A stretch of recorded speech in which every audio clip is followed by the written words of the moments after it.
Hey family, you're tuning in to the Jimmy Bonds podcast on Illadelphia Radio. Pardon any technical difficulties as we are recording live on the Zoom platform. Sit back, relax, and enjoy the show. Yeah.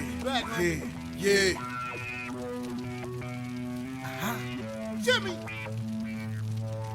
Lights, camera, action. Some people thought I quit and I ain't giving satisfaction. From a different era, writing rhymes up on napkins. What you had to say was more important, man, than trapping. Yeah, I'm talking back and speaking of contemporary. What's good, family, and welcome to another episode of Jimmy Bonds Podcast on Illadelphia Radio. This show is brought to you by Major Flavor Caterings. I'm your host, Jimmy Bonds. I'm here with my co-host, Ty T.Y. What's good, Ty? How you feeling? JB, how you doing today, man? I'm doing good, man. I'm doing good. And, of course, I can't forget my other co-host, the lovely Miss T with the T. Miss Tiana, what's good, T? How you feeling? I'm feeling great. How about you, Jimmy? I'm doing great, T. It's great to hear everybody. It's great to have everybody here. Remember, family, if you have any comments or questions, you can call us at 844-844-1244. Again, that's 844-844-1244. You can also email us at jimmybondspodcast@gmail.com. Again, it's jimmybondspodcast@gmail.com. That's JIMMYBONDS podcast@gmail.com. Now, family, on today's show, we are discussing something that I think is very needed. I think it's long overdue. I think it's something that I think we as a community often don't address. And so in saying that, today's topic, we are going to discuss the Black and the African American divide. Now, in saying that, I know that sounds really crazy to people, so I have to make sure I give some disclaimers, okay? First things first. In this podcast, we're going to be using certain types of language to specify, make differences between what we're talking about.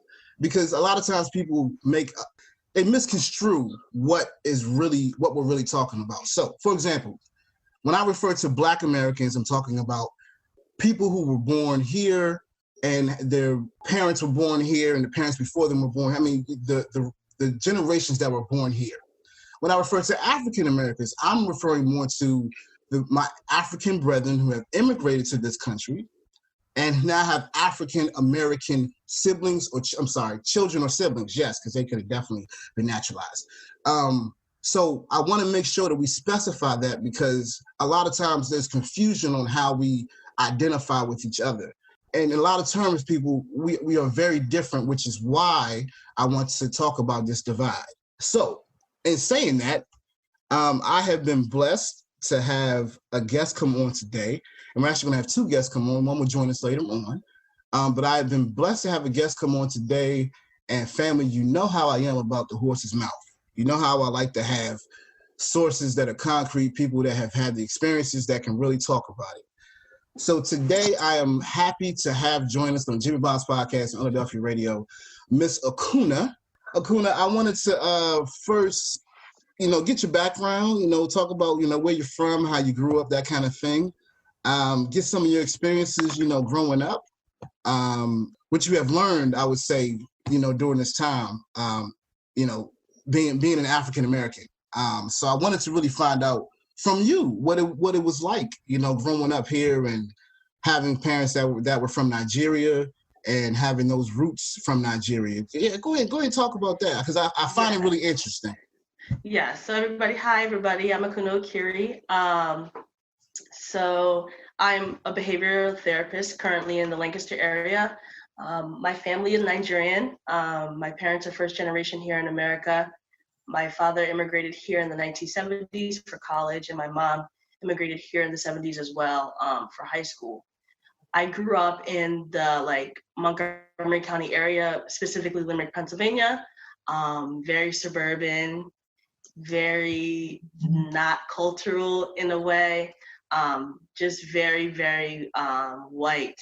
Very, very, if you think of, the house with the white picket fence, racist neighbors, all of it, So I was in the Montgomery County area for a majority of my life until I came out to Lancaster for college.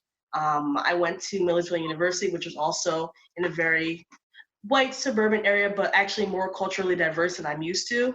And I also went to Kutztown University, which is in Berks County, which is also more culturally diverse than I'm used to.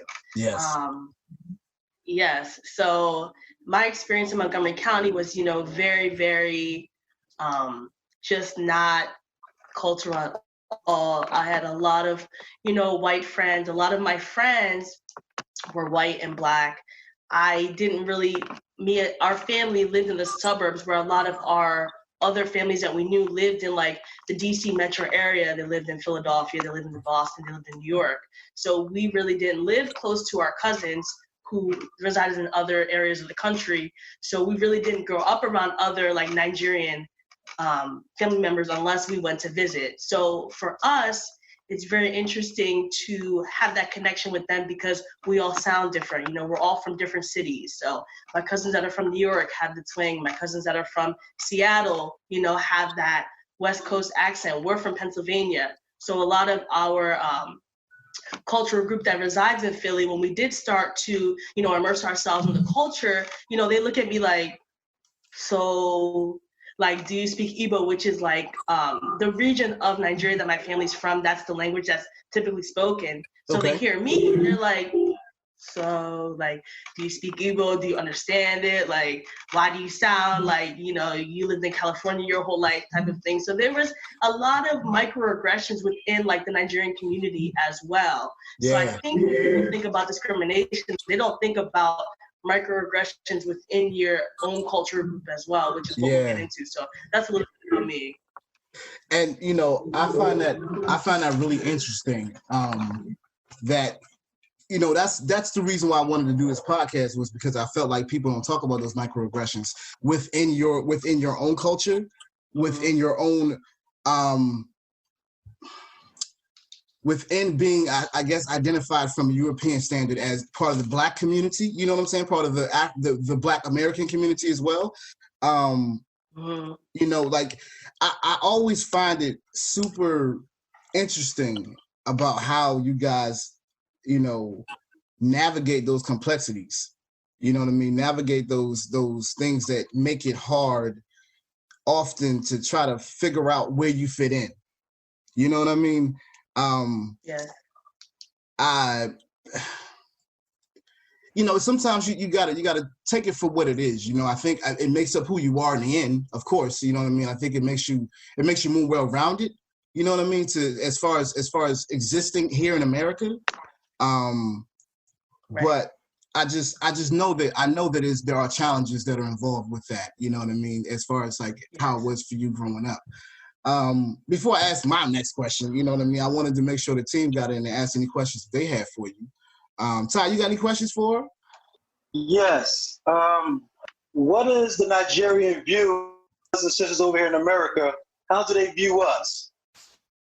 So that's a great question. So I won't speak for everybody, in my culture, but I'll speak on some of the interactions that I've had, like with my parents and family members. So one thing that is very common, especially in like the West African society, between Nigeria, Ghana, Liberia, the whole west coast of Africa in general, they are all kind of colonized by either British, Germany, so they've all been colonized by like societal standard for like white European Americans. So I would say that they already have a preconceived notion of how a society should run based off colonialism. So that's where I think a lot of the divide has started.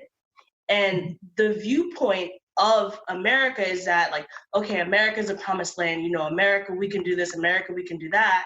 And then they wonder like, okay, well, there are some Black American families here that aren't doing these things. Why is it? The way I explain it to my mom is that, okay, well, you came here when you were 13 or 14. Dad came here when he was in his 20s. When you're coming here, you're starting clean. You don't know anybody. You don't know about the traumas that have landed on this land. Your credit history is clean because you're brand new. So all of these things have already acted as a catalyst for oppression for people before us, way, way before us. So I believe that they see it as, you guys, everybody has all this opportunity.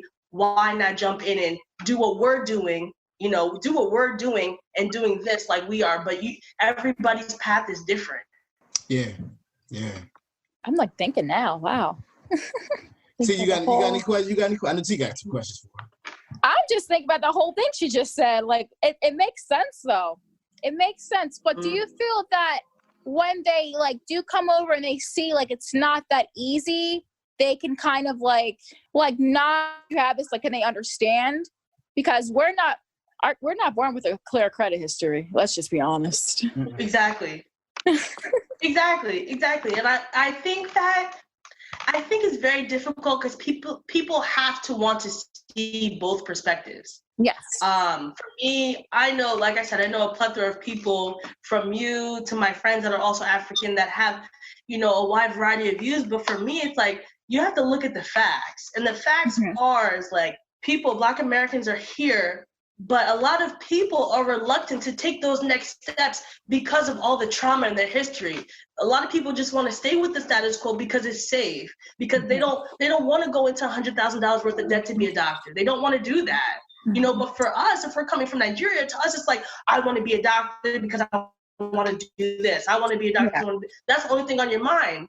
But everything that's on other people's mind, they have children, they have grandchildren, they have who's the first on their mind because they have other things to deal with because they were here their whole lives. They saw their grandparents, great-great-grandparents struggle with degrees. So to them, it's like, like, okay, I have a job, I can sustain myself. What else do I need? Not saying that's everybody's perspective, but I feel like some people can be comfortable doing the status quo, and we have to understand that. Like, no, you're fine, because like what you're saying, it seems like Black Americans are basically like, and I agree sometimes, like you said, like they don't, like Africans don't realize like all the stuff that we had to go through. So basically, it seems like we're afraid to fail.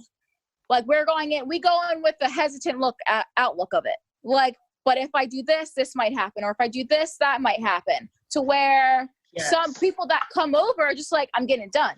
Yes. I don't care. I'm getting done. But they don't realize that America, they don't realize the last one about America. Just put it that way. There's a lot of stuff that went down here with everybody. I will say that the adversity that they face in most of the West Africa or African countries in general, like, a lot of different parts of third world countries. So like, we don't know, like, so some people that are coming from Africa to come here, like they're leaving everything, like, and they don't have anything. Like what they come here with is like hard passport and maybe a phone. So like they're coming from, some cultures are coming from being the first person in their entire town to even be accepted to a college. Like, their parents like selling the clothes on their back for them to go to boarding school to get to college. So I think for them, they have been facing adversity from a young age, like 5-6 years old, taking care of 4 or 5 younger siblings. You know what I mean? So adversity looks different on everybody. But I will say that I think some people think that because I went through this adversity and you didn't, you should be able to do this as well. And everybody is just different. Yeah, I agree with that statement. Akunna, where did you say you went to school? I went to Millersville and I also went to Kutztown, yes. Did you get your master's from Kutztown? Mm-hmm. Yeah, you know why I know that? Because you're a behavior therapist. And you also sound like you took clinical psychology. I'm going to tell you that too, because I'm married to a behavior therapist who took clinical psychology. So you are really dissecting a lot of what people don't interpret or really, they misconstrue or misunderstand about why these things are happening. Right. And I think from your perspective, it's actually unique because you are second generation or first generation, shall I say, first generation here. Your perspective and the fact that you grew up in Lancaster, which is not necessarily like Philly or like you said, DC or New York or like anything like that. The fact that you grew up in that area. Montgomery County. In Montgomery County makes it even more like an eye-opener. You get what I'm saying? And so for our listeners that don't know about the state of Pennsylvania is pretty much it's a big state. And on the East Coast, you have Philadelphia. On the West Coast, you have Pittsburgh. In between, Pennsylvania is known as Alabama. So you have to know that, living in those environments and coming up in those environments, and not just hard within your own culture, but outside of your culture is even just as So I definitely, I'm digging everything you're saying, of course. You know what I mean? I'm over here like, yeah, I know, definitely. But, one of the things I wanted to ask you was, did you find it hard to integrate both cultures as a first generation? Did you find it hard to integrate them in order for you to, I guess, operate? You know what I mean? Not be considered one way or one or the other, you know? Yes, for me, it was a little bit easier in high school and growing up because like I grew up in a predominantly white area. So there's either white or black and maybe a sprinkle of people who identify as Latinx, and then that's really it. So to them, like I present as black, so whether my family's Nigerian or not, like it doesn't make a difference because that's how they view me.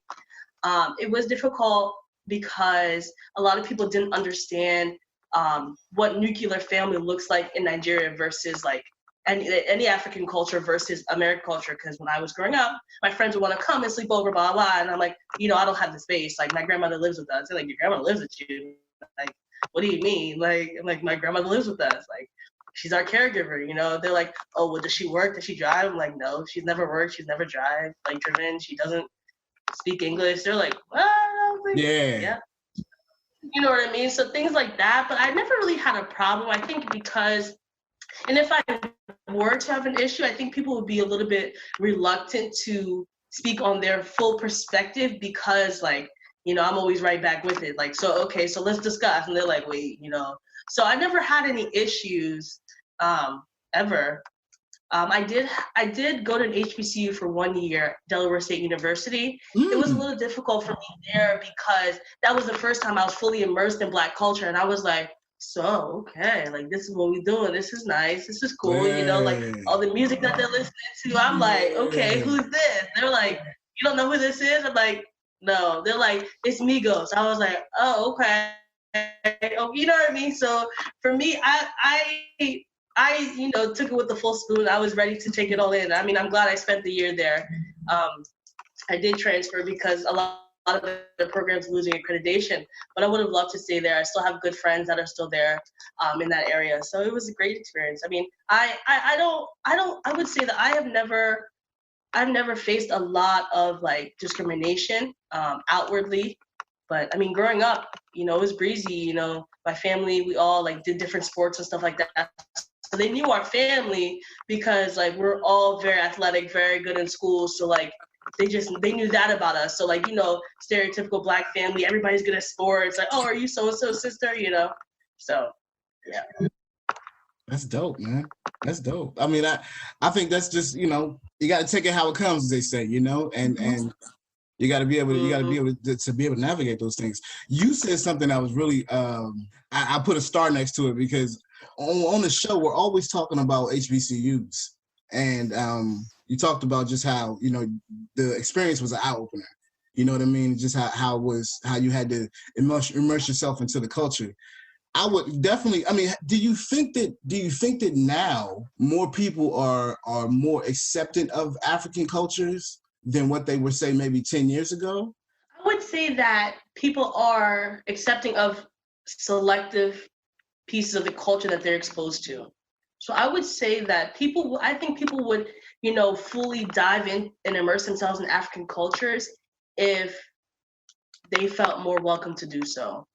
For example, a lot of people go to Dubai, people go to Egypt, they go to Morocco, but like any further than that, they don't go. Maybe they'd rather go if they knew somebody who would go with them kind of thing. But I feel like a lot of us as Africans, we don't embrace our American friends. Like, hey, me and my family are going to Nigeria in December. Like, let's go. Do you want to come with us? My brother has a friend who's Egyptian, and for many years when they were in college, they would go to Egypt just to visit. I think it needs to be a more open conversation because at the end of the day, culture is going to be widespread regardless. So I understand that we're trying to hold on to our customs, but our customs are always going to be of that nation or of that ethnicity or of that culture group. So why not bridge the gap of understanding by showing and educating and saying, oh, like not every West African country is a third world country. There are resorts here, there are beaches here, there are concerts around the world, things like that. So. I love the fact that you're bringing that up because, Ty, you know how we're always talking about the African economy, within certain countries like Ghana, Nigeria, and even Cote d'Ivoire and Liberia. Like these countries are actually starting to not be third world as the society views them, you know what I mean? And they're not third world, to be honest with you. I mean, I'm talking more about they're starting to catch up with some of the more developed countries as far as economics.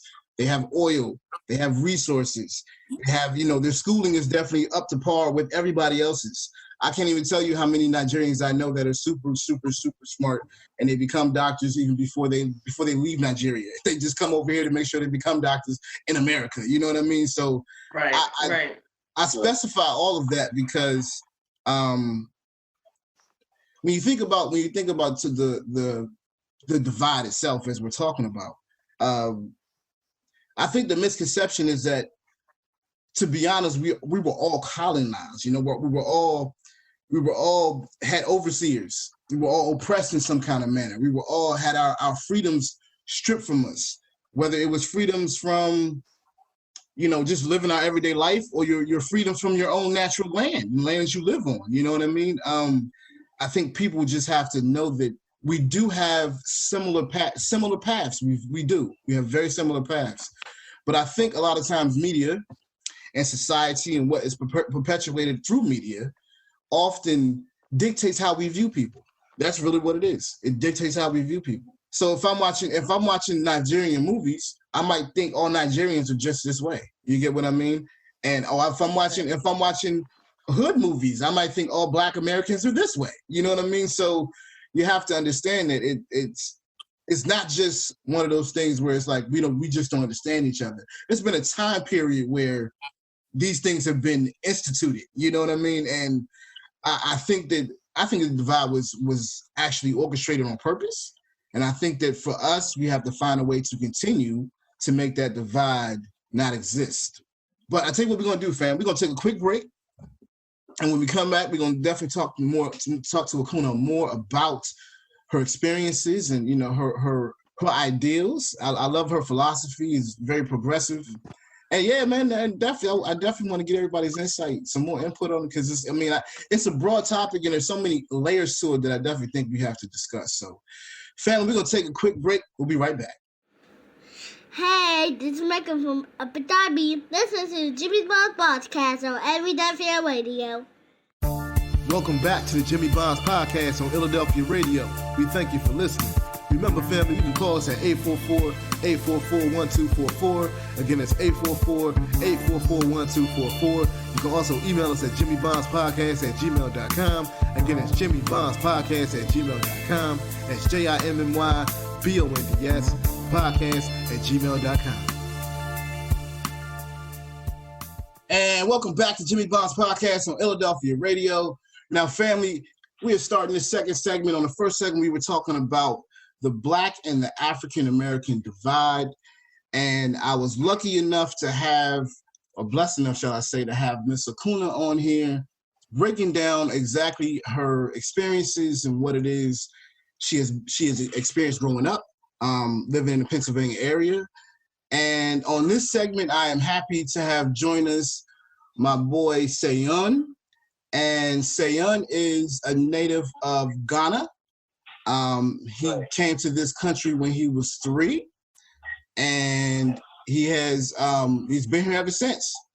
So what I wanted to do, family, was get Seun on and pretty much do the same thing we did with Akunna. Ask Seun about his experiences growing up here in the States and what it's like being an African American here in the States as far as culture. So Seun, we'll definitely talk about that. Okay, Seun, tell me about a little bit about your experience growing up, bro. What was it like? Yeah, it was a bit of a culture shock. It was different, and it wasn't like some of the experience wasn't too good, especially in high school. It was different. Like you picked on. You felt like an outcast, pretty much. Yeah. It was rough in the beginning, but later on, as time goes by, then I pretty much adjusted to everything, and it wasn't too bad. Later on, when they got to know me and my culture, and I got to know them too, vice versa, then everything went pretty well from there. You know, one of the things that Akunna was talking about, and I love how T calls her AK, but what Akunna was talking about were some of the microaggressions that she had within her own culture. Like, you know, some of like, you know, the family looking down upon you or looking at you a certain kind of way and that kind of thing.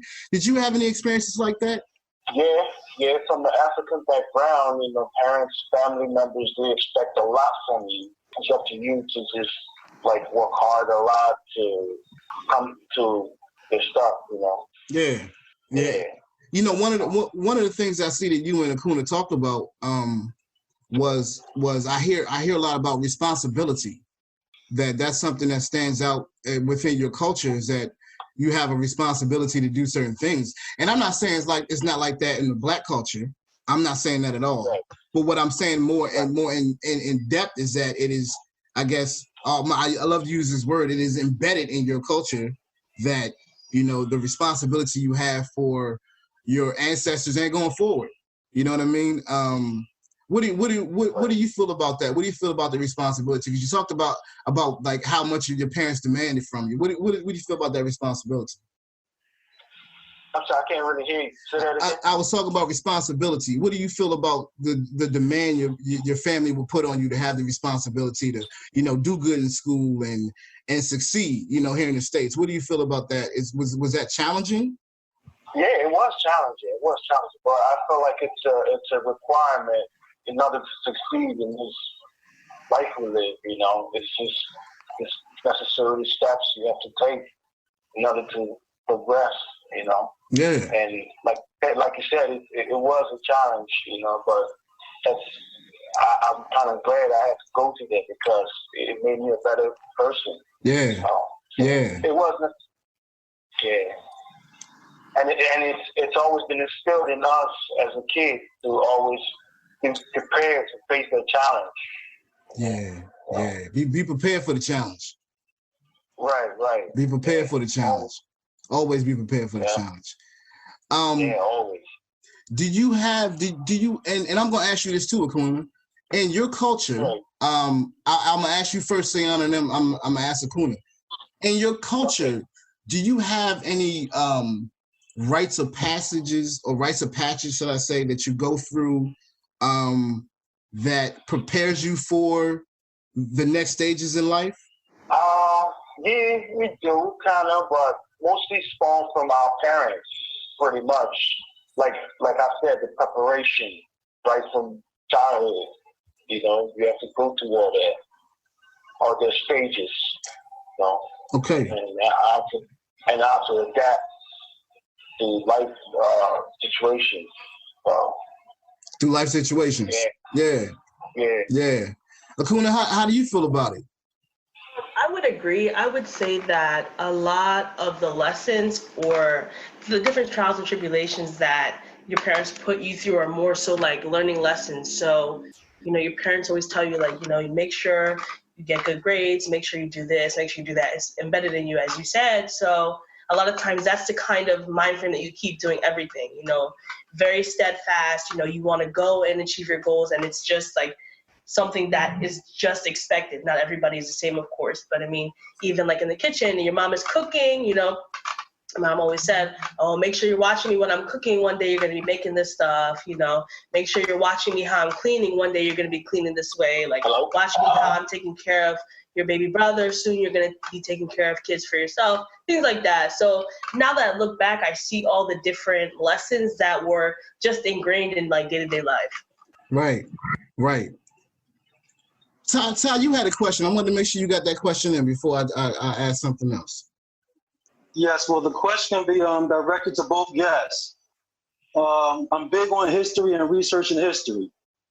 And one of the things I would like to know is, over here in America, the Europeans, for the most part, have put together our history, which is false. So in Ghana and Nigeria, have the Europeans put together y'all history as well, or do y'all have like a culture of history that's been handed down traditionally.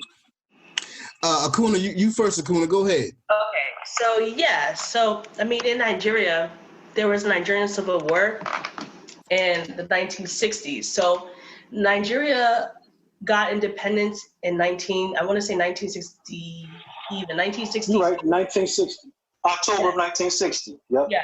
So there was a war that we call the Nigerian Civil War, which was the Biafran War, which was the war against a lot of the cultural groups that were on the north versus a lot of other cultural groups that were in the southern region of Nigeria. So there was a lot of bloodshed, a lot of, dead bodies, just a lot of people, soldiers that, passed away due to this Nigerian Civil War. So Nigeria was colonized by the British. Right. So the way I understand the history and the way that my family explains it to me is that the majority of Nigeria almost, I wouldn't say conformed with the British, but the British are widely Catholic Christianity. Nigeria also has a very vast section of people who follow Catholicism and Christianity. So I think it was very difficult for Nigerians to separate their history from the colonizers because they shared a similar religion. While it was widely oppressive, and Catholicism is still widely oppressive, that turned into the main religion in that area. So it's very difficult. It's a fine line, because the way that my parents reflect on it is that, yes, the British came, they colonized, they did this, they did that. But when the British colonized, they masked a lot of their oppression with development or enterprise or, investing. Listen to Burna Boy's song. He spoke about a song called Another Story on his last album. He spoke about how the Nigeria was colonized by the British and how a company that's still like here in the world now called Unilever invested in a lot of the different colonization of Nigeria, but it's still around today. It goes by a different name called Unilever. So if you listen to that song, he talks about a lot of the history of the country itself. Akunna, I should tell you right now, family, Ty on this show is known as Dr. Research. Ty does his research. Yes, Ty has done his research, okay? So he has an extensive knowledge of things that people should know about. So I have to let him speak on this issue because this is something he doesn't, it ain't about preaching. He doesn't preach this. He really specifies to me why this is important, okay? So Seun, we're going to ask you the same question, but I wanted to get Ty's perspective on what Akunna just said first. Go ahead, Ty. Okay, no problem. No, I just wanted to touch on when she said Unilever, because it was the Niger company that also was backed by the British company that went into Nigeria. And it's crazy because Unilever, I used to actually buy their products. It's a company that sells a lot of products, different products. And one of the products I used to buy from Unilever, I didn't know it back then, but it was their soap, Lever soap. That's from the Unilever company. Lever 2000, and that company that she mentioned is part of the big problem in Nigeria. Wow. Back then, yes. Wow. Yeah. Well, I used to buy that soap too. I used to buy that soap too. Yeah, I used to buy that soap too. Yeah. Definitely. Wow. This is why I love doing this, family, because it's stuff that you find out that you didn't know before. And that's really what it's about. Right. It's about opening your paradigm, opening your knowledge, about being open to absorb new things to help you understand why things are the way they are today. Seun, I wanted to ask you the same question that Ty asked Akunna, was that is your history in Ghana, is your history written by the Europeans like it is here and it is in Nigeria per se? It wasn't written by Europeans, actually. Like, it was more like, with Nigerian and Ghana history, it's very similar. It's mostly oral history, pretty much. So it's been passed on from generation to generation. So until the British came too, and we still kept most of our history, honestly. It wasn't really whitewashed, pretty much. So we kept it. I like to hear that, Seun, and I'm gonna tell you why. Recently we just did a podcast recently called "Has Black History Lost Its Prestige?" And within that podcast, Ty talks a lot about exactly what you're saying. And the fact that you're saying that it was passed on from generation to generation, that is what me and Ty are always specifying what does not happen within the Black culture in America. And the fact that even with the British colonizing Ghana and colonizing Nigeria and colonizing Liberia and the world, the Belgium doing Cote d'Ivoire, and a lot of those European countries, all of them told each other that there was resources and gold in West Africa, so they all went down there and raped and pillaged. Okay, let's not get it twisted. All right, the fact that these African cultures, and I want to specify, Africa is made up of so many different nations. Okay, so many different nations and so many different cultures, from tribes to all different kind of things. These cultures have been passed on from generation to generation. And me and Ty asked the question, why has that not happened within the Black community, within Black America? And our response pretty much was, our history was written for us. So that's the reason why we asked, was your history written for you? You know what I'm saying? And your response, both we had first generation, a Nigerian and a Ghanaian. The first response is no, we kept our history.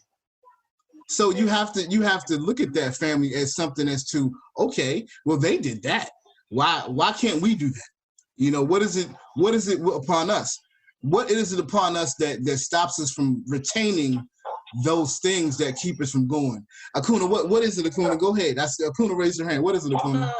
The way I conceptualize it is that a lot of, Black American families here have ancestry that dates back so far that the ancestors that are here, whether it's their great-grandmother, great-grandparents, like a lot of it is traumatic. Like they remember it, but they don't want to remember it. They don't want to discuss it. They don't want to revisit it. Even when I, discuss with my dad about like the Biafran War from 1967 to 1970, he doesn't even want to visit it because it's that traumatic. He's lost friends. So I think a lot of it is trauma-based, and I think a lot of it has to do with accepting where life is right now and not revisiting the past because the past hurts. It's difficult. It doesn't feel good. Mm-hmm. Ty, do you feel the same way? I mean, yes. The European culture has been put on us, and that's around the world for the most part. The European culture has been put on us throughout the world. But again, like with our history, it can go back over here. It can go back to the early 1400s. I can trace Nigeria's back to like 1500. Ghana, I can trace that back to like 1500 too, for the most part. Like over here, we have like textbooks that we can read and go into, not only from Europeans, but from our own people as well, about our history. And the one thing I can't find is like actual textbooks or history books from like Ghana or Nigeria on their particular history. Got you. So do they have like actual textbooks in regards to their history, or is everything like a traditional word of mouth passed down? Got you. Now see, that is a very, very interesting thing. Because like we have like what's called historians over here, so-called historians. Right. But I don't know if Nigeria or Ghana has their version of historians for their history. Right. And if they do they just pass it down traditionally through word of mouth, or is it actually written? Right. If you don't mind, I can answer that. Go ahead. Yeah, like I said, like the Africans, based on oral history, they call them griots. They're like storytellers. They will pass those stories down, Griots. Stories. Griots, yes. The ancestors and everything. There's a certain book you need to read. It's called History of West Africa. Check it out. It explains everything in there that pertains to where you want to ask. History of West Africa. I'm definitely gonna do that. T, you had a comment.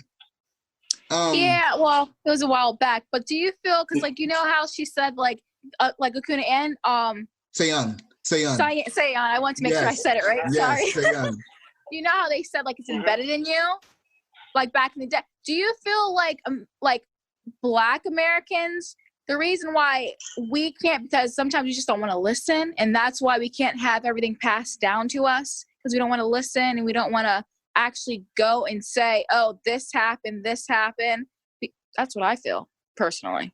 It's like down the line, people just stop listening. We need to start listening to each other, and we need to start listening to our history and learning our history. Yeah. That's what I feel. Go ahead, Seun. No, go ahead. What were you saying? Yeah, the problem with that is, see, the new generation, it's a lot of distractions going on. It's so much going on right now. A lot of, how can I say, it's a lot of pressure for both black men and black women in the white community and Western world in general. It's a lot of pressure, and distraction. You just don't have time to want to sit down and think about your history. You've just been bombarded and attacked on all sides. Mentally, physically, it's just exhausting, So they just divert their attention to something else, To like slow down and focus. Like he's like all the distractions around us. We just need to like focus and slow down in society. Everything's just bam, bam, bam, bam, bam, bam. Yeah. Just slow down, take a breather. Clear your mind and learn about something that you need to know. Yeah. Who cares what somebody's on Instagram? Who cares about other stuff? Like stuff is happening that we're not open to, even wanting to learn about. Yeah. Like it's a lot of it's just a lot of distractions, man. It's a lot of distractions, a lot of focus. And the average black person is worried about how they're going to pay their bills and fit in society, fit in the corporate world.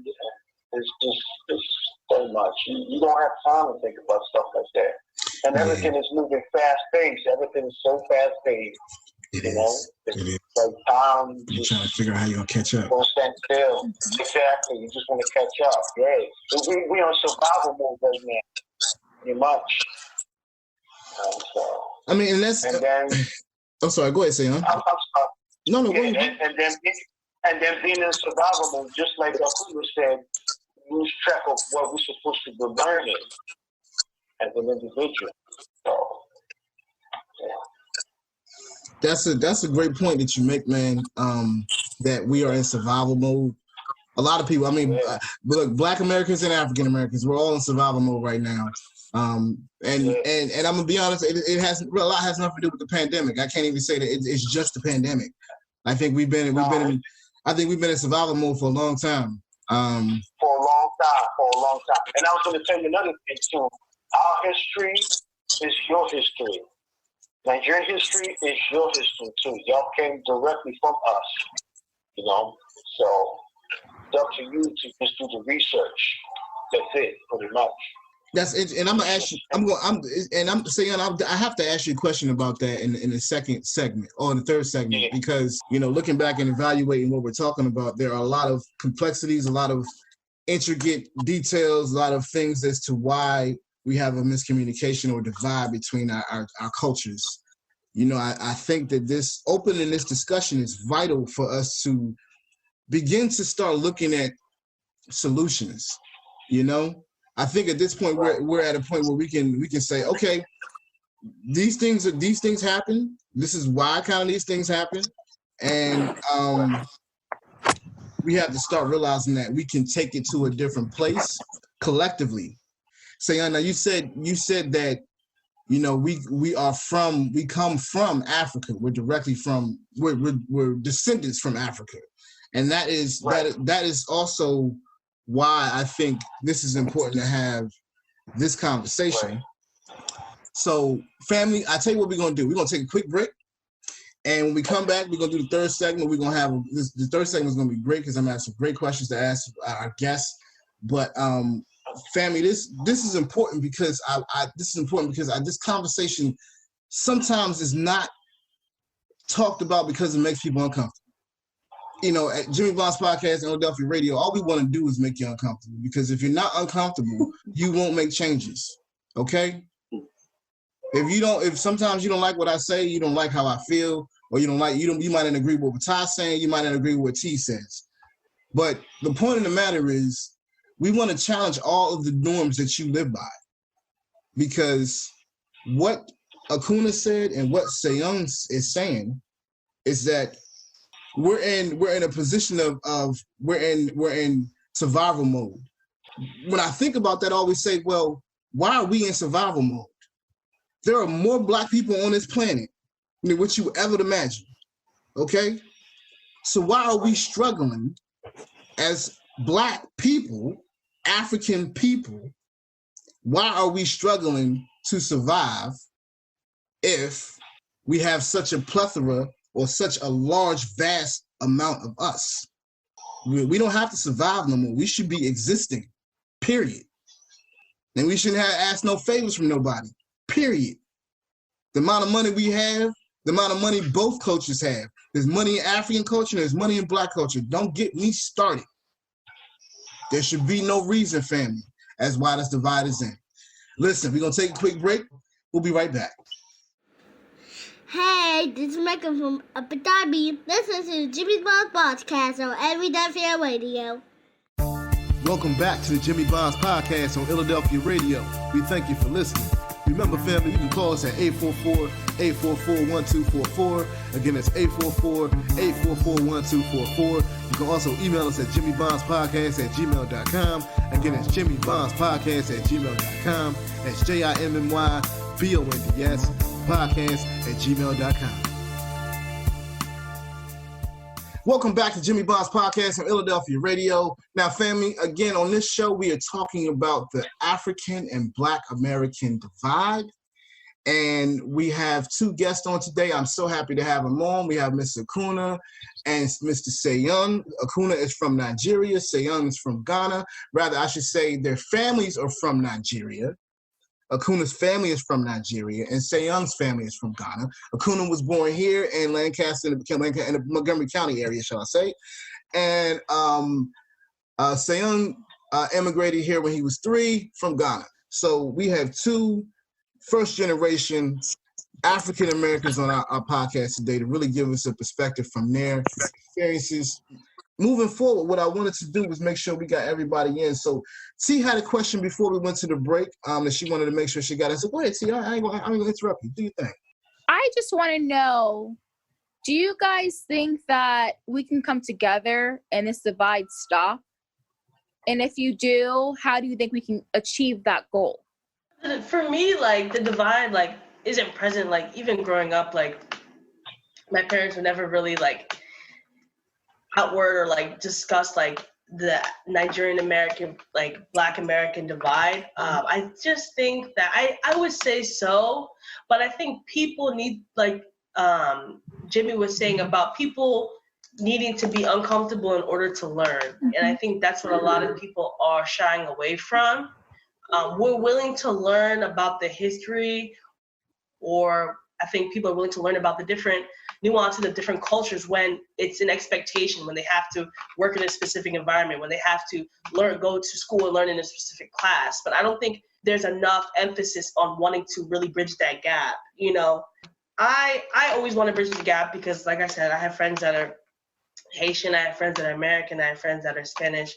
So for me, like, my friend group of the people that I associate with, we're not all the same cultural group at all. We all have different cultures that we come from. And for me, that's normal. Like, everybody being from a different socioeconomic status, a different state, town, a lot of people that are of cultural groups only stick with those cultural groups. You know, and I think that can be detrimental to our thinking and just to us learning more about what's around, because you learn from everybody in your life. So if we know we're more reclusive to learn from a different culture or a different culture, like, do we think that they cannot teach us something, or do we just think that we know everything that needs to know, so we don't need to connect with other people, you know? Mm-hmm. Definitely. Seun, what do you feel about the question? I think right now we just have to grab and program ourselves. And it's doing that, like she said, we have to learn about our history, and we as Black folks, we need to start thinking together collectively, which we don't do. We think separately, and that's creating a lot of division. Like if you take white people, for example, they think collectively, like they think together, you know. That's why they have so much power. Like they're able to reason together, you know, and set aside their differences and just come together. They think collectively. So we need to start doing that. And we need to educate our kids, our future generations about our history. We need to keep passing that on. I think that there's hope for us, honestly, for our union. Pretty much. Okay, Akunna, what did you want to say? I agree, like, completely, but I would say that I believe that it's easier for white Americans or people that are present as white, whether they're Jewish or, you know, Palestinian or whatever. It's easier to connect as a group when you're not the group in the country that's being oppressed. So, you know, it's easy for white Americans to unite, right? Because they're not the largest group in America that's being oppressed by socioeconomic status, different things like that, because they already have the one up because the white privilege is present already. So I would say I understand that perspective, but I would say that it would be easier for them on that point because they can see that they have the power because the power is in privilege from the first step. Well, man, I think it's a great point. I think it's a great point. Ty, you had a question for the guest. What was your question, bro? It comes to the divide part. The history has been there for a long time because Europeans had told Africans one thing about America. They told America something totally different about Africa. The one thing that me and you, Jimmy, always talk about is we don't have a think tank. I don't know if Africans have a think tank. I don't know if Nigeria or Ghana has a think tank, but I know we don't have one over here. And a think tank is where your, I don't want to say elite, but your intellectuals will come together to solve problems and issues for your people. I always say you can't be in two places at the same time. You can't be an African American. You're either African or you're American. And we all know that America is the name of a corporation, not the name of a people. Yeah. The same thing with Africa. That's the name of a corporation, not the actual name of a people. I don't think Akunna and Seun call themselves Africans. Y'all call yourselves by your native lands, correct? I'm Nigerian. I'm Ghana, right? Right. Right. That's how you identify. Yeah, you know, we call ourselves Americans. Although that was the original name of the land, but we even downsized that too. Jimmy, where are you from? I'm from DC. Born and raised. You say DC. You don't say I'm American. You say I'm from DC. I'm from DC. I'm going to say I'm from Philly. I'm from DC. I'm born and raised in DC. You know, I can't tell you where I'm from. I can't tell you that I'm from West Africa. I can't tell you that. Even if I went and got a DNA test, I can't tell you that. Well, you can't go by a DNA test because a DNA test is not going to tell you where you're from. You can't spit in the cup and tell you what tribe you come from. But that's why I brought that up, was because this is what people do often. You know. But back to the divide part, yeah. Right, yes. Yeah, a DNA test is not going to tell you what tribe you come from. And another thing, Seun said that we come from, Africa. And I don't know, Seun, how much research you've done on the history of the slave trade, but the slave trade was told in reverse to us. Our ancestors never taught us about a slave trade. Europeans taught us about a slave trade. So the slave trade was told to us in reverse, and that's one of our biggest divides, because a lot of us think we came from Africa. When Columbus first sailed over here to the Americas, that was in the late 1400s. So in between the time that Columbus came here and when the British first stole a ship from South America and docked it in Jamestown in 1619, that's about roughly 127 years. That's 127 years that the history books don't talk to us about, because during that time, they was taking everybody from America, not everybody, but they were taking a lot of people from America and shipping them back over to Spain, Europe, and some into Africa. One of the biggest things they say today is that Angola was Brazilians. And that's because the Brazilians went and populated Angola. So that's why they have the similarities. Brazilians actually went over there. You have 127 years of history that's missing. There are no recorded records of slave ships. There's no recorded records of Negroes or black people names being put on a ship and transported over by sea. You have to really dig into it, because back in the 14 and 1500s, all boats were used as sailboats. There were no motorized boats. So boats traveled by the sail of the wind. Whatever direction the wind took them, they had to maneuver through the course of the sea and the currents. And if you went from Africa over to America, it would take you at least 6 months by sail, by wind. Now you have to account for cargo, the size of the ship. How can you have thousands of people chained up on the bottom of a ship traveling for 6 months to get over to a land that they know nothing about and just start working? It doesn't work that way. Now, a lot of our history has been kept from us, and it's been told to us by Europeans. That's why I was asking, did the Europeans give you your history, or do you have a traditional history, an oral history that's down, whereas over here, it's not passed down. So we're going to have that division until we actually come together and we go back and research what actually took place in the past and then bring it forward. If we don't know our past, we're not going to know where the future is going to take us. So we have to go back to the past first and see what actually happened and took place. Then we can come together and figure out a solution moving forward. Until then, the divine is still going to be there. And you know, that's the point that you bring up, because I wanted to ask, you know, T brought up the point of what can we change? You know what I mean? How can we change this? How can we make this different? Right. And I think that, you know, a divide really is a barrier. You got to cross the barrier. That's it. Point blank. That's it. Cross the barrier. Seun will tell you. When I met Seun picked me up a couple times. I used to be an Uber driver, so when Seun picked me up, I requested an Uber. He was an Uber driver. He came and got me. We started a conversation. From that point on, me and Seun have been boys. Okay. I wish I could talk to him and spend a lot more time with him as I do. But you know, we both have busy lives. He got a son. I got kids. It is what it is. But you got to cross that barrier, family. You can't just sit there and be like, I don't know no Africans. Or I don't know no Nigerians. I don't know no people from Ghana. I don't know people from Cote d'Ivoire. I don't know people from Liberia. I don't know people from Egypt. I don't know people from Sudan. I don't know no people from South Africa. I don't know no people from Morocco. I'm going to keep going because Africa is a huge continent, okay?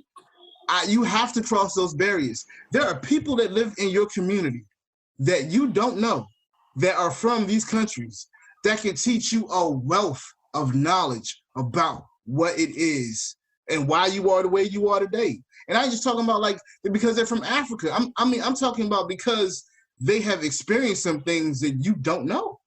Our culture is blocked. It is ripped. It is whitewashed for a reason. And African culture right now is trying. They are trying to do the same thing. They're trying to do the same thing. And I see my African brethren like, no, stop it. Like, stop it. You know, one of the questions I was going to ask, both you, Seun and Akunna, was what do you feel, and I mean, concrete, first thing to come to your mind, what do you feel about Black is King? Okay, well, I didn't watch it. Oh, that's okay. Well, what do you think about the hoopla of it? Well, I would say that it is a nice showcase of various African cultural clothing. Very decorative, very bright, very beautiful. From my perspective, T and I actually had a conversation earlier in the week. For me, it's very difficult. You know, I was good with The Lion King. I like the soundtrack. You know, she had different African artists on it. That was wonderful. For me, Black is King is not something that I'm chomping at the bits to watch. I'm not moved by it because, well, I mean, in relation to culturally African, I'm not moved by it. You know, I'm not a part of the Beehive. I don't do any of that. For me, I just feel that because Beyonce is the one doing it, I think that's why it's very, very public. That's why it's very, very saturated, and that's why it's getting the buzz that it is. Because if another African artist did that, nobody would care. And what exactly my thing is, you know, a lot of people, you know, idolize Beyonce, which I also don't agree with, because Beyonce's a regular person that's, you know, been through abusive family members like anybody else, you know, hardships, you know, was a child star like Michael Jackson, abusive dad, you know, okay. You know, I'm not really moved by it. Seun, how do you feel about it, man? How do you feel about Black is King? Oh, I haven't seen it yet. I gotta check it out. Is there a reason you haven't seen it, or you just hadn't had time to see it? I didn't have the time to. You haven't had time to see it? Yeah, but I'm gonna check it out. Black is King, by Beyonce. Yeah. Did you hear what Akunna was saying about it? She was talking about how she wasn't really moved by it. It wasn't something that she said that she thought it was a nice representation, but she wasn't really moved by it. Can you give me just a little brief summary about it? Who, me? What was it about? Black is King. What was it about? Well, here's the thing, bro. I'm gonna be. I wanted to be as neutral as I could in this issue because of my job to be neutral. But you know, I'm gonna be honest with you. I didn't see it. I didn't see it because of a lot of the same reasons Akunna just mentioned. I'm done, dude. I'm done. Let me just tell you, I'm done. I am absolutely done. Okay, family. I'm going to disclose some stuff that people don't know about me right now. All right, I have to disclose this because this is something I need to understand. All right. My legal name, the name I was given from birth, is Jawara Atiba Lee. Okay? That is my name from birth. My son has the exact same name. Jawara means peace, loving, and understanding. It is from Gambia. Most West Africans would tell me that it's actually from Cote d'Ivoire or it's from somewhere within West Africa. You spell it Jawara. Some Africans spell it with a D. Some people in Cote d'Ivoire pronounce it differently as Jawaha, so it has a D in it. Long story short, okay, family. My mom gave us all African names. I have 3 siblings. We all have African names. When I was a kid, my mom was engulfed within the African culture in DC. Engulfed in it. When I say engulfed in it, I mean engulfed. I mean, she learned how to do the libation. She learned about the ancestries, the deities. She learned about the priestess. She learned about the how the society worked in Africa. Maybe she didn't get a chance to go all the way over there, but she had people that were from Africa, these African countries, Cote d'Ivoire, Ghana, Nigeria, these West African countries. She had people that could give her concrete firsthand information, not people that just made up stuff. So I had such a different background. I had a rites of passage. I had a naming ceremony. I had my mom making sure she pulled libations for me and my ancestors who had passed away every day before I went to school. I had this. This was something that I had as a Black American in this country. Not that I'm thinking, I'm so different than everybody else, blah, blah, blah. I'm telling you this because you need to understand that you can't just take their culture and do whatever you want with it. You just can't. You cannot do that. It is not fair. It is not right. If you're gonna adapt somebody's culture, you need to remove yourself from it. You show them, not yourself. You put them first. You put that culture first. You put everything about them to the forefront. And you don't pick a whole continent. You pick a country. If you're gonna do Nigeria, do Nigeria. If you're gonna do Cote d'Ivoire, do Cote d'Ivoire. If you're gonna do Tunisia, do Tunisia. If you're gonna do Ethiopia, do Ethiopia.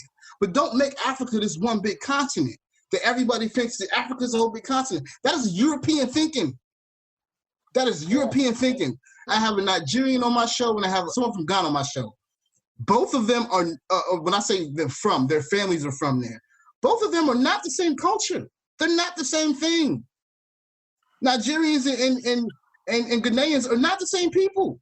So please stop putting an umbrella over Africa like it's Africa. Like, come on, man. Stop it. Just stop. Just stop. So I'm done with my rant and my going in on this. I'm not trying to knock Beyonce. I mean, applaud her for the work she's done and the fact that she went and did it. And she's trying. I see you, Akunna. I know I'm shaking my hand too because it's just unacceptable. It really is unacceptable. And so what happens is you have somebody with this much power, this much platform, really misinform the people who she is supposed to be informing. I know. Listen, Jimmy Bond's podcast, I know I challenge norms. I know I say things. I know I attack people. I'm not trying to be anti-Beyonce. Beyonce is a fantastic, phenomenal performer. Never take that away from her.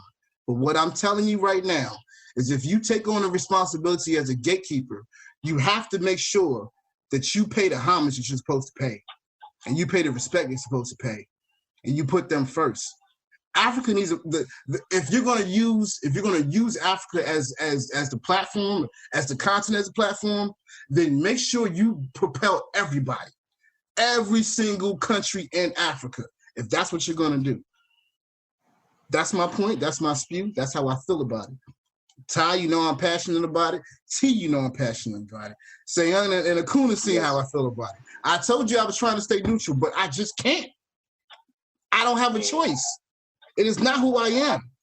Jimmy Bonds is my name that I gave myself because James is my father's name. So Jimmy's my name. My father's not here. I'm his last son. I took his name. Yes, I did. Bonds is our connection, which means that everybody I talk to, I have a connection with. I make connections. I talk to people. I try to mend fences. That's where Jimmy Bonds comes from. And that's why you listen to the Jimmy Bonds podcast, not the Jawara Lee podcast, because that's for me. That's mine. That's my family. That's not for the public. But I share that because I want people to understand that my background does not allow me to exceed this divide and let it lead my life. You know, I love my African cuisine. I'm sorry. I love it. Okay? I love it.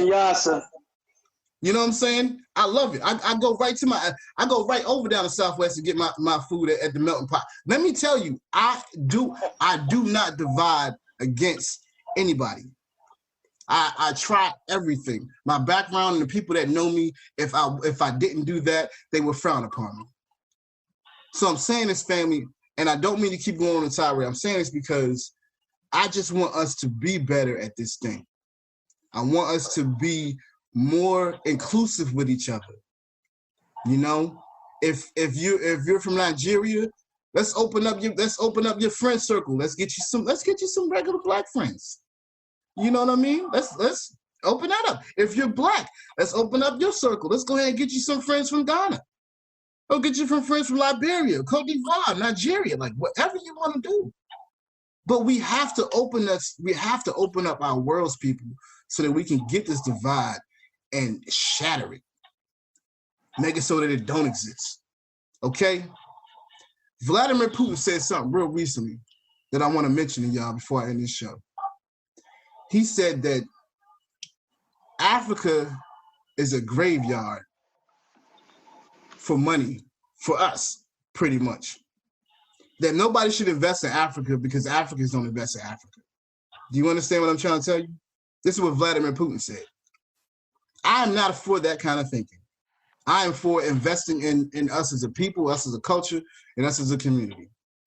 So I want us to always make sure that we don't feed into that type of foolishness. That we make sure that we take care of each other because we are all here now.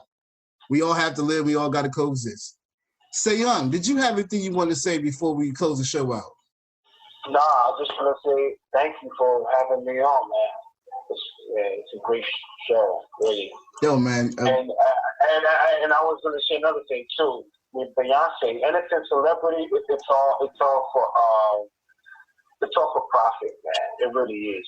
We as Black people, we are much bigger than that. Spiritually, mentally, everything. We're much bigger than what she's trying to portray. You know, it's crazy. It really is. Like you said, it's whitewashing in its own way. Honestly. On that note, Akunna, Mr. Akunna, you have anything you want to say? Oh, I just want to say thank you. I enjoyed myself. I love discussion. I love to talk. So this has been wonderful. Thank you. Well, I'm super happy that both of you came on. I'm super happy that, you know, the team, we were able to bring this together because it's a discussion I've been wanting to have for a minute. And a lot of times you have ideas, you don't know how they're going to come together. And, you know, I know God shouted on us on this one tonight. So I thank y'all from the bottom of my heart on behalf of Illadelphia Radio and Jimmy Bonds Podcast. I thank y'all for making this what it was supposed to be and making it more than what I ever expected. As usual, Ty, Tiana, I love y'all so much. I thank y'all for doing what you do. To our guests, Sayana and Akunna, listen, we're going to probably open this again. And you guys are always welcome to come on anytime you want to. Believe me. Okay. And, you know, I definitely just want everybody, you know, we just got to move forward, man. We got to do this together. We got to do this together as a unit, as a unit in this country. And as I end this show, I just want everybody to, you know, take care, during these times. These times are different than we've ever had before. Take each day one day at a time. Don't rush yourself. Be patient, even through the challenges. And on that note, family, I'm Jimmy Bonds, and I'm out. Peace. Fam, that's going to wrap the show. We want to thank you for listening to Jimmy Bond's podcast on Illadelphia Radio. We ask you to leave your comments and questions at 844-844-1244. Again, that's 844-844-1244. You can also email us at jimmybondspodcast@gmail.com. Again, that's jimmybondspodcast@gmail.com. That's JIMMYBONDS podcast@gmail.com. Now remember, family, we are still in the COVID-19 pandemic, so please, please, please remember to wash your hands, wear a mask, and practice social distancing. Also, remember to take nothing for granted and value every opportunity you have with your friends, your family, and your loved ones. For in these times, every moment is sacred. So until the next episode, you can find me on Good Hope Road, screaming, stay up, don't sleep in your dreams. I'm Jimmy Bonds, and I'm out. Fight on, come on!